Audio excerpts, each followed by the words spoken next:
This week's parsha begins with a series of prohibitions for the Kohanim. A Kohen is restricted on who he can marry. A Kohen is not allowed to attend a funeral, come in contact with the dead.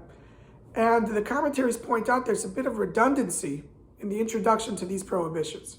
We're told, Emor ala Kohanim, say to the Kohanim, Bnei Aharon, the children of Aaron.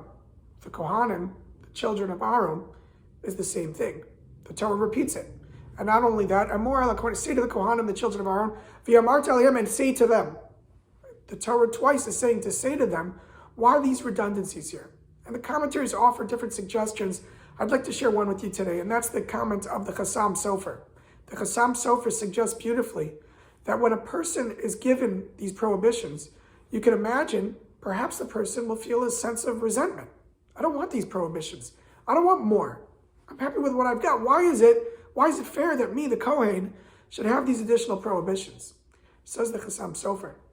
Emor la Kohanim, say to the Kohanim, Bnei Aharon, you're the children of Aaron.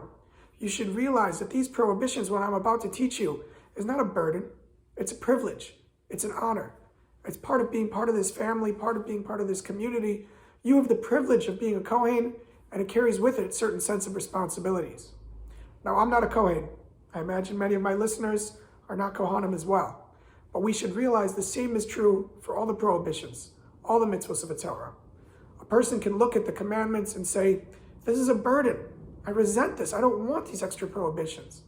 But just like the children of Aaron are told, you are Kohanim, you are the children of Aaron. It's a privilege, it's an honor. The same is true for all of us. Each Jewish person is a child of Avram, Yitzchak, and Yaakov. We should never look at the Torah and the mitzvahs as a burden, but realize it's a privilege and an honor to have these commandments.